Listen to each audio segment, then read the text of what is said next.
اللہ تبارک و تعالیٰ کا شکر ادا کرتا ہوں کہ اس نے ہمیں موحد توحید پرست پیدا کیا. خدا کا شکر ہے کہ اس نے ہمیں توحید پرست ہونے کے ناطے نبی کی امتی ہونے کا شرف عطا کیا کہ جس کا امتی ہونا انبیاء اپنے لیے باعث شرف اور فضیلت سمجھتے ہیں. خدا کا شکر ہے کہ اس نبی کی امتی ہونے کی حیثیت سے اس نبی کی آل اطہار کی محبت اور رسالت کو فرمایا. اللہ تبارک و تعالیٰ نے انسان کی تخلیق کے بعد انسان کی ہدایت کا اہتمام کیا تاکہ انسان کو اپنی زندگی گزارنے کا جو طریقہ اور سلیقہ ہے وہ بھی سکھایا جا سکے.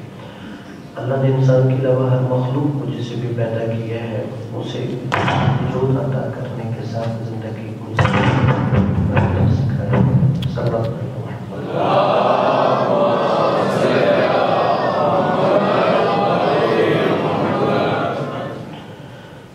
تبارک و تعالیٰ یہ چاہتا ہے کہ انسان جس کے بارے میں کہا گیا لقد خلقنا الانسان فی احسن تقویم کہ ہم نے انسان کو اپنی تمام مخلوقات میں سے جو سب سے احسن انداز میں جس مخلوق کو پیدا کیا ہے وہ انسان ہے. اگرچہ کہ بس اوقات انسان اللہ کی کسی اور تخلیق کے بارے میں کہتا ہے چاند کو دیکھا شاید وہ سب سے خوبصورت اللہ کی تخلیق ہے یا سورج کو وہ دیکھے یا سمندروں کو دیکھے, لیکن خود اللہ نے جو اپنی بہترین تخلیق کہا ہے وہ انسان کو کہا ہے. یعنی اگر انسان اپنی تخلیق کی طرف متوجہ ہو, پھر اللہ نے انسان کو خلقت کے بعد انسان کو دنیا میں آنے سے پہلے کتنی نعمتوں سے نوازا, اس کے ضروریات کی زندگی کو مہیا کیا ہے. اگر انسان اپنی ذات کی طرف ہی متوجہ ہو کہ اللہ نے مجھے کتنی نعمتیں عطا کی ہیں تو شاید انسان جب تک وہ نعمت ہوتی ہے متوجہ نہیں ہوتا, لیکن جب وہ نعمت چھن جاتی ہے تو پھر پتہ چلتا ہے کہ یہ میرے پاس ایک نعمت ہے. مثلا اللہ نے ہمیں بولنے کی قوت عطا کی ہے, لیکن شاید ہم متوجہ نہیں ہوتے ہوں گے کہ یہ بولنا کتنی بڑی نعمت ہے. ہم خود چل سکتے ہیں, شاید ہم اس بات کا اندازہ نہیں لگا سکتے کہ یہ چلنا اللہ کی طرف سے ہمارے پاس کتنی بڑی نعمت ہے. اور جب یہ نعمت چھن جائے تو پھر انسان متوجہ ہوتا ہے کہ یہ اللہ نے مجھے کتنی بڑی نعمت عطا کی. بلکہ اگر اور ہم دیکھیں, ایک جوانی کی زندگی ہوتی ہے, انسان کے طاقت کمال پر ہوتی ہیں, وہ جتنی چاہے اللہ کی عبادت کر سکتا ہے, مگر جب وہ بڑھاپے کی دہلیز پہ قدم رکھتا ہے وہ نیچے سجدہ نہیں کر سکتا. ڈاکٹر نے منع کر دیا, اب وہ کرسی پہ بیٹھ کے نماز پڑھتا ہے. شاید پھر وہ متوجہ ہوتا ہے کہ زمین پر سجدہ کرنا بھی کتنی بڑی نعمت ہے. اس لیے ہم متوجہ نہیں ہوتے جب تک وہ نعمت ہمارے پاس موجود ہوتی ہے. جب وہ نعمت ہم سے چھین لی جاتی ہے تو پھر ہم متوجہ ہوتے ہیں یہ بہت بڑی نعمت ہے. یہی وجہ ہے حضرت موسیٰ علیہ السلام نے کوہ طور پر اللہ سے کہا کہ خدایا مجھے کوئی طریقہ بتا کہ جس کے ذریعے میں تیرے بندوں کو تیری طرف متوجہ کر سکوں, کہ میں کیسے انہیں تیری طرف متوجہ کر سکوں. یعنی انہوں نے دیکھا کہ فرعون اور اس کا لشکر اور مصر کے لوگ جو طاقت کے خمار میں تھے, جن کے پاس اقتدار کا نشہ تھا, کہ کیسے خدایا تیری طرف میں نے مڑوں. تو اللہ نے ایک جملہ کہا, اللہ نے کہا موسیٰ تو میرے بندوں کو میری نعمتوں کی یاد دہانی کرواؤ, یہ خود میری بارگاہ میں آئیں گے.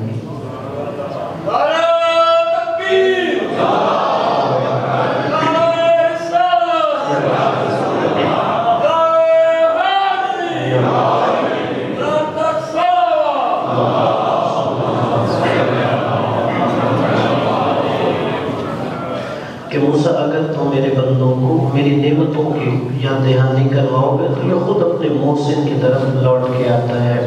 دیکھیں اگر ہمارے اوپر کوئی بندہ احسان کرے تو سب سے پہلے سوال یہی ذہن میں آتا ہے ہمارا وہ محسن کون ہے, یہ ہم پر احسان کس نے کیا ہے. تو اسی طرح جو اللہ تبارک و تعالیٰ نے ہم پر کتنی نعمتیں نازل کی ہیں, جب انسان اس ذات کی طرف متوجہ ہوگا تو کیوں نہیں اس ذات کی طرف بڑھتا چلا جائے گا جب اس کی نعمتوں کا احساس کرے گا. اور پھر اللہ بھی یہ چاہتا ہے کہ میرا بندہ میرے قریب آئے. اور یہ حدیث قدسی کے جملے ہیں کہ اللہ نے فرمایا کہ اے انسان جیسا تو میرے بارے میں گمان رکھتا ہے تو ویسے ہی مجھے اپنے بارے میں پائے گا. اہل سنت کی کتاب مشکات جو حدیث ہے اس کے اندر بھی حدیث قدسی ہے، یعنی تمام علماء اسلام نے اسے لکھا ہے کہ اے انسان تو جیسے میرے بارے میں گمان رکھتا ہے ویسے ہی مجھے اپنے بارے میں پائے گا۔ اگر تو ایک قدم میری طرف بڑھے گا تو دیکھے گا تیرا رب بھی ایک قدم تیری طرف بڑھے گا۔ یہ انسان کو سمجھانے کے لیے تعبیرات ہیں، ورنہ اللہ کا وجود نہیں ہے، اللہ کا قدم نہیں ہے، اس لیے کہ یہ جسم نقص ہوتا ہے اور اللہ نقص سے دور ہوتا ہے۔ اللہ نے کہا کہ اگر تم ایک قدم میری طرف بڑھو گے میں ایک قدم تمہاری طرف بڑھوں گا، اگر تم ایک قدم دوڑتے ہوئے میری طرف آؤ گے میں 2 قدم دوڑتے ہوئے تمہاری طرف آؤں گا۔ کہ انسان اگر تو میری جانب متوجہ ہوگا اور اگر تو مجھ سے منہ موڑ لے گا تو میرا نیاز بند ہے، میں محتاج نہیں ہوں، تو میرا محتاج ہے۔ تو اس لیے ہمیں اللہ تبارک و تعالیٰ کے بارے میں ہمیشہ مثبت رکھنا چاہیے۔ بعض اوقات ہم پر مصیبت آ گئی، پریشانی آ گئی، کسی کام میں رکاوٹ آ گئی تو ہم ظاہری اسباب نہیں دیکھتے بلکہ ہم اللہ تبارک و تعالیٰ کو نعوذ باللہ ملامت کرنا شروع کر دیتے ہیں۔ کیا میرا گھر ہی ملا تھا کہ مثال کے طور پر بیماری کے لیے؟ نہیں، کہ اللہ کو میرا گھر ہی ملا ہے قربت کے لیے، اللہ کو صرف میں ہی ملا ہوں امتحانات آزمائش کے لیے؟ نعوذ باللہ ایسے جملوں کو زبان پر نہیں لانا چاہیے، بلکہ ہمیں سب سے پہلے اس کے ظاہری اسباب دیکھنے چاہیے۔ وہ کون سے ظاہری اسباب ہیں کہ جن کی بنیاد پر مثلا ایک علاقے کے یا ایک خاندان کے لوگ آزمائش میں مبتلا ہوئے؟ مثلا بس اوقات ایسا ہوتا ہے ایک غریبوں کی بستی ہے، کچی مٹی سے بنائی گئی گھر، سیلاب آ گیا، کوئی طوفان آ گیا، کوئی زلزلہ آ گیا، غریبوں کی بستی جو ہے وہ گر گئی، اور اس کے مقابلے میں جو پختہ مکانات تھے، جو لوگوں نے اینٹوں کے ساتھ مکان بنائے، وہ بچ گئے۔ اب عام بندہ جب دیکھتا ہے وہ کہتا ہے کہ لوگ غریبوں کے اوپر اللہ نے کوئی عذاب نازل کر دیا ہے، وہ امیر بچ گئے ہیں۔ نہیں، در حقیقت زمانہ اسباب و مسببات کے تحت ہے، اگر وہ لوگ بھی اپنا گھر پختہ بنا لیتے تو وہ بھی بچ جاتے۔ یہ ہم اللہ کی طرف نہیں لوٹا سکتے، یہ نظام ہے کہ اگر سیلاب آئے گا، پانی آئے گا، جو کچا مکان ہے وہ بہہ جائے گا، جو پکا مکان ہے وہ بچ جائے گا۔ ہم وہ ظاہری سبب کی طرف متوجہ نہیں ہوتے بلکہ ہم اللہ کی ذات کی طرف یہ بات ڈال دیتے ہیں۔ اب مثال کے طور پہ جیسے کچھ دنوں پہلے جاپان کے اندر زلزلہ آیا، اور جو کشمیر میں جس سکیل پر زلزلہ آیا تھا اسی سے زیادہ سکیل پر جاپان میں زلزلہ آیا، مگر جاپان میں کوئی بندہ نہیں مرا۔ کیوں؟ اس لیے کہ جاپان کی سرزمین وہ ہے جہاں سب سے زیادہ زلزلے آتے ہیں، اور ان لوگوں نے اپنی تعمیراتی صنعت میں اتنی ترقی کی ہے کہ گھر بنانے سے پہلے وہ محکمہ وہاں پر باقاعدہ پختہ انداز میں دیکھتا ہے کہ پھر گھروں کی تعمیر کی جاتی ہے کہ اگر وہاں پر زلزلہ آئے بھی صحیح تو مکینوں کو نقصان نہیں پہنچنا چاہیے۔ اب ہم یہ نہیں کہہ سکتے کہ کافروں کے ملک میں زلزلہ آیا تو مرا کوئی نہیں، ہمارے ملک میں آیا تو کتنے ہزاروں لوگ لقمہ اجل بن گئے۔ نہیں، یہ خدا کے اوپر ہم بات نہیں ڈالیں گے، یہ ہماری اپنی منصوبہ بندیاں ہیں، یہ انسان کی ایک اپنی پلاننگ ہے کہ جس کی وجہ سے وہ اپنے نفع اور نقصان کو بھی خود دیکھتا ہے۔ اور تو ہے کہ مالک کائنات ہمیں حقیقی معنوں میں خدا کی ذات کو سمجھنے کی توفیق عطا فرمائے، اپنے اپنے گناہوں کی بخشش کے لیے، مرحومین کے بلندی درجات کے لیے بلندر صلوات پڑھیں۔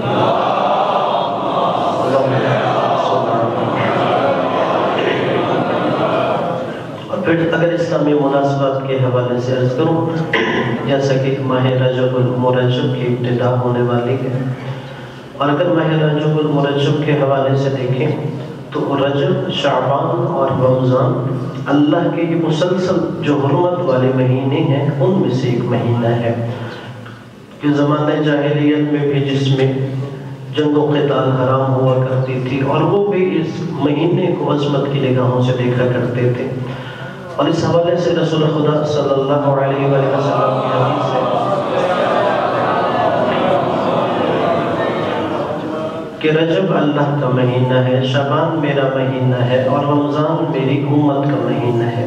اگرچہ ایک روایت میں رمضان کو بھی اللہ کا مہینہ کہا گیا ہے، مگر اس حدیث میں رسول خدا نے رجب کو بھی اللہ کا مہینہ قرار فرمایا ہے۔ اور اس میں اگر احادیث دیکھیں تو 3 کاموں کی زیادہ تلقین کی گئی کہ ہم ماہ رجب میں کیا کام کریں۔ سب سے پہلے رسول خدا صلی اللہ علیہ وآلہ وسلم نے فرمایا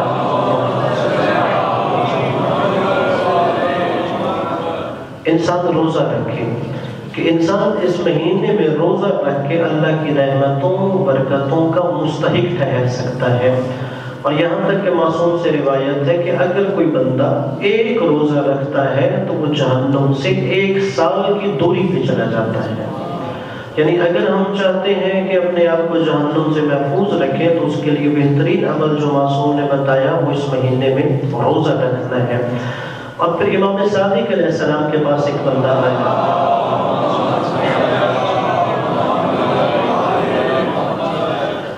امام علیہ السلام نے اسے پوچھا جانتے ہو یہ کون سا مہینہ ہے؟ اس نے کہا رجب کا مہینہ ہے۔ امام نے کہا تم نے سارے مہینے میں کوئی روزہ رکھا ہے؟ وہ کہتا ہے نہیں مولا میں نے تو کوئی روزہ نہیں رکھا۔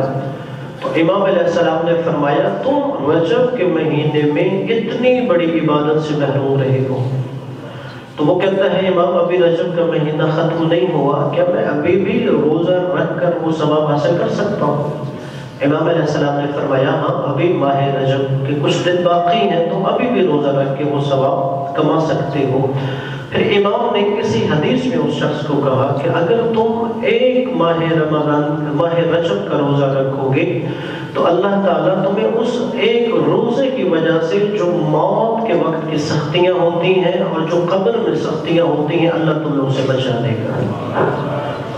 اور کہا اگر تم 2 دن روزہ رکھو گے تو قبر اور موت کے سختیوں کے ساتھ جو حشر کے میدان کی سختیاں ہوں گی اللہ تمہیں اس سے بھی محفوظ رکھے گا۔ اور کہ اگر تم 3 دن کے روزے رکھو گے تو اللہ تمہیں موت کی سختیاں حشر قیامت کی سختیوں کے ساتھ تم پر جہنم کو حرام کر دے گا اور جنت کو واجب کر دے گا۔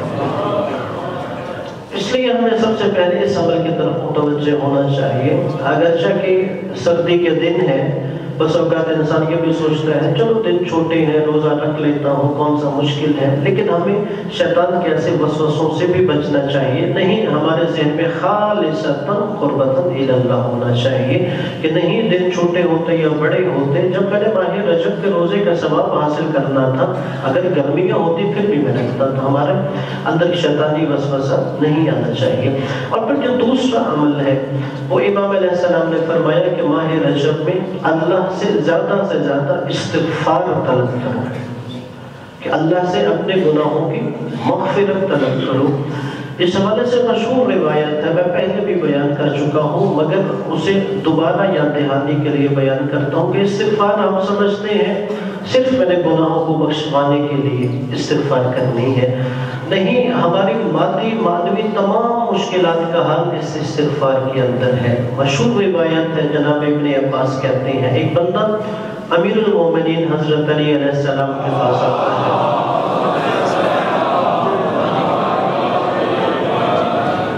وہ کہتا ہے کہ مولا میں گناہگار ہوں، کوئی عمل بتاؤ۔ امام نے کہا استغفار کرو۔ ایک دوسرا بندہ آتا ہے، وہ کہتا ہے قحط سالی ہو گئی ہے، بارشیں نازل نہیں ہو رہی، ہماری فصلیں تباہ ہو رہی ہیں، مولا مجھے کوئی عمل بتاؤ۔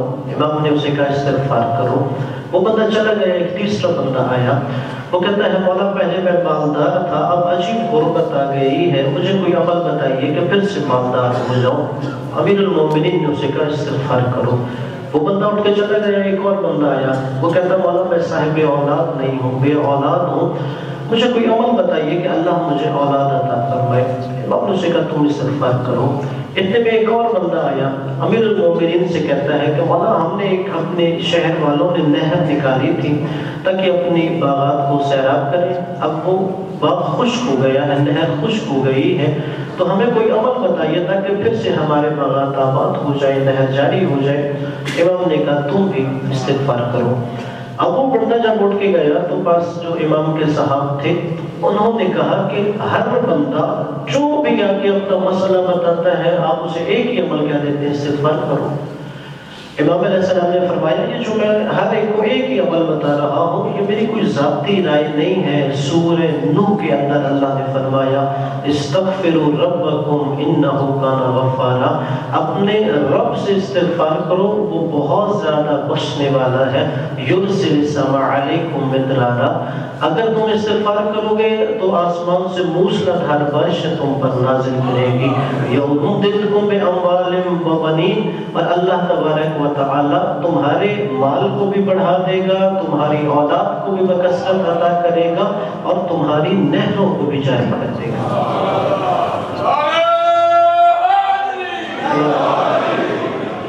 تو اس لیے عزیز و دوستو بزرگوں، ماہ رجب کے اندر یہ جو امام نے ہمیں استغفار کی تلقین کی ہے ہمیں اس سے غافل نہیں ہونا چاہیے، یعنی ہماری جو مادی مشکلات ہیں اس کا حل بھی ہماری استغفار کے اندر ہے۔ اور یقیناً اللہ تبارک و تعالی کی بارگاہ میں یہ جو رجب کے مہینے کا نام ہے، رجب ایک جنت میں نہر کا نام ہے، اس کے نام پر اسے رجب کہا جاتا ہے۔ اور معصوم نے فرمایا جو اس مہینے میں اللہ کی بارگاہ میں روزہ رکھتا ہے اللہ جنت میں اسے اس نہر سے سیراب کرے گا۔ اور پھر کہا امام نے کہ اسے رجب الاسب بھی کہا جاتا ہے، الف صاد اور با کے ساتھ رجب الاسب کا۔ امام نے فرمایا اسب کا مطلب ہے رحمتیں برسنا، یعنی جو بندہ یہ چاہتا ہے کہ میں خدا سے اس کی رحمتوں کا طلبگار بنوں تو یہ وہ مہینہ ہے جس پہ اللہ اپنی بے پناہ رحمتیں نازل کرتا ہے۔ صرف یہ ہے کہ خدا سے ہم اس کی رحمتوں کی طلبگار ہوں۔ دعا ہے کہ اللہ تبارک و تعالی ہمیں روزہ رکھنے، استغفار کرنے اور اللہ کی بارگاہ میں رحمتوں کے طلبگار بننے کی توفیق عطا فرمائے۔ اپنی اپنی دعاؤں کی قبولیت کے لیے بلندتر صلوات پڑھیں۔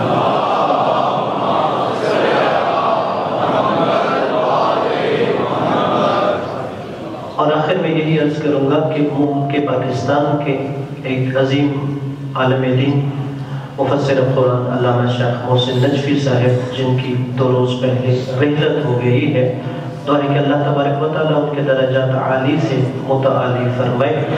اگر قبلہ شیخ محسن نجفی صاحب کی ہم زندگی دیکھیں، یعنی وہ ایک فرد واحد تھے، ایسے نہیں ہے کہ ان کے ساتھ کوئی تنظیم سے تعلق تھا، وہ ایک فرد واحد تھے، لیکن ایک فرد واحد ہوتے ہوئے انہوں نے تنظیموں سے بڑھ کے کام کیا ہے۔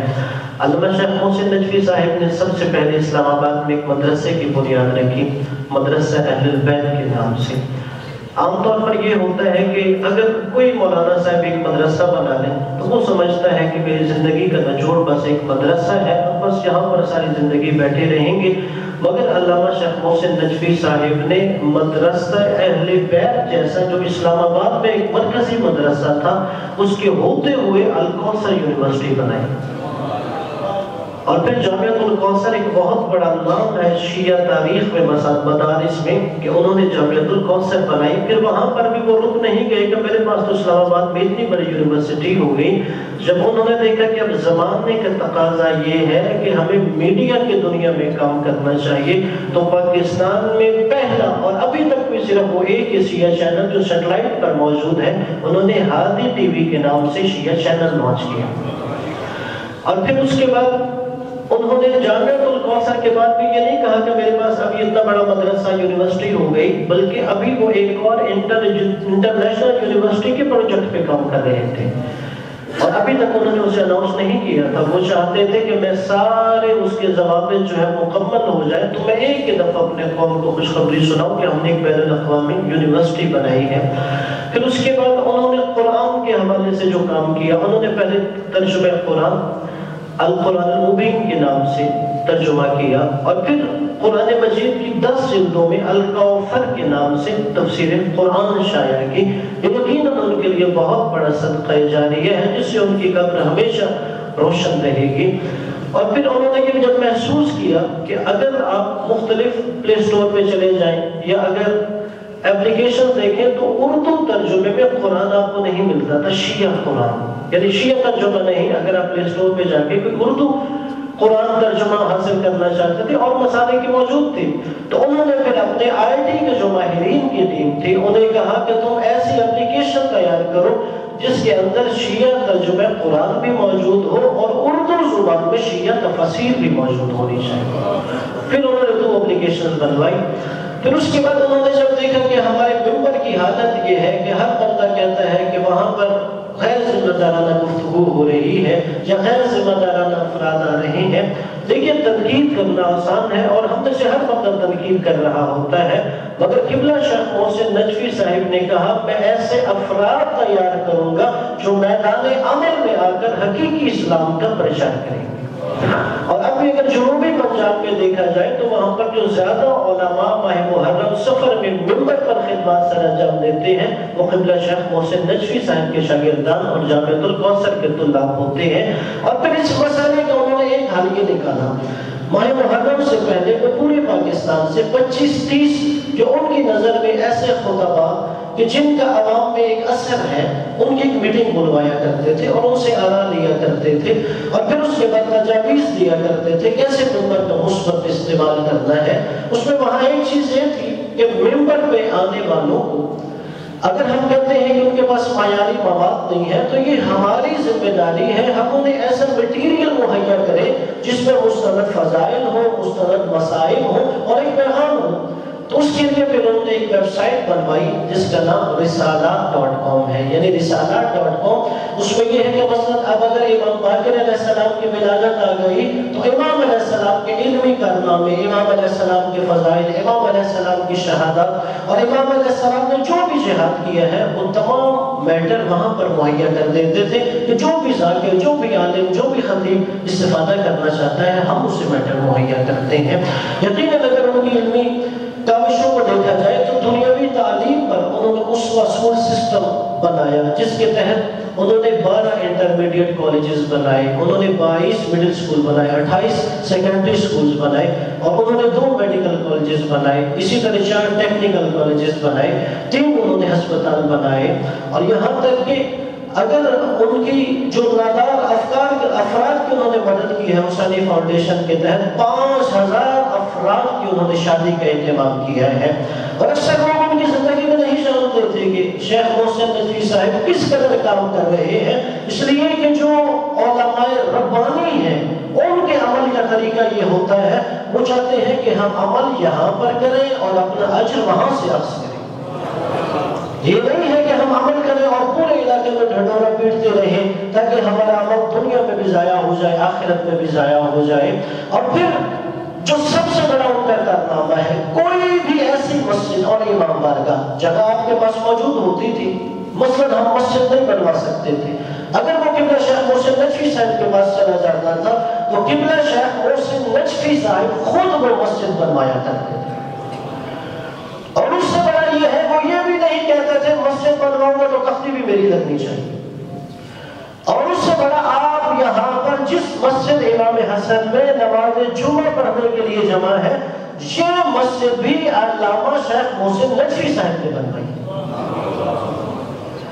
اور انہوں نے تقریباً 450 مساجد ایسی تعمیر کی ہیں. اور یہی وجہ ہے کہ ان کے جنازے پر پرسوں ان کے بیٹے علامہ شیخ انور نجفی صاحب نے اللہ ان کے درجات بلند فرمائے، جسے صبر عطا فرمائے، انہوں نے وہاں پر کہا کہ اگر ہمارے والد کے کسی سے لین دین ہو ہم ادا کریں گے. اور اسی طرح اگر ہمارے والد نے کسی شخص کے ساتھ یہ وعدہ کیا ہے کہ میں اس کی مسجد بنواؤں گا یا امام بارگاہ بنواؤں گا وہ آپ بھی ہمارے پاس آئے، ہم مسجد بھی بنوائیں گے اور امام بارگاہ بھی بنوائیں گے. اور دعا ہمارے لیے کہ اللہ ان کے درجات بلند فرمائے، ہمیں ایسے علماء کے نقش قدم میں چلنے کی توفیق عطا فرمائے. بسم اللہ الرحمن الرحیم. انا اعطیناک الکوثر فصل لربک وانحر ان شانئک هو الابتر.